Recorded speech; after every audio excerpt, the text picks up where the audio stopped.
Hey everyone, so here's a room tour at the Mandalay Bay of the 1-bedroom Skyview Penthouse Suite. So actually right when you walk into your room, immediately to the side, you have a wet bar.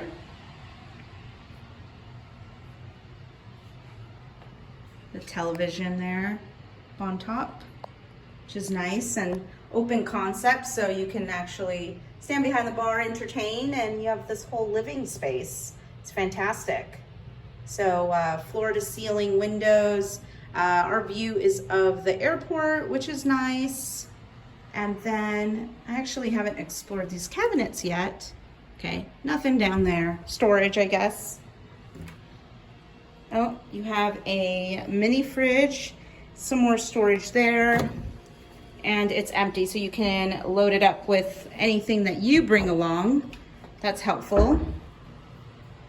You have some extra storage space, closet, and here is your powder room.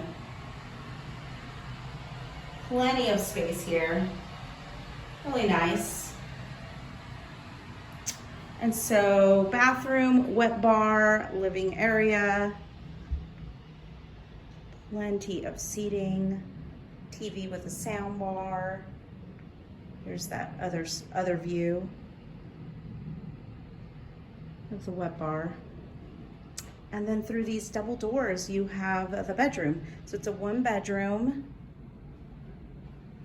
1 king-size bed. Again, you have floor to ceiling windows from the bedroom with a desk area, some extra seating area, television. Love all the mirrors in the room. More closet space there. And here's the ensuite bathroom. So it's a shower tub combo, so shower there. Beautiful tub here. Some nice artwork. You have a his and her sink, so double sinks, big long mirror with lots of lighting, and you have your privacy room here, which is great. And that's all. So yeah, that's the 1-bedroom penthouse Skyview suite at the Mandalay Bay. This room is on the 60th floor and has a view of the airport. I'll show that during the daytime. Thanks for watching.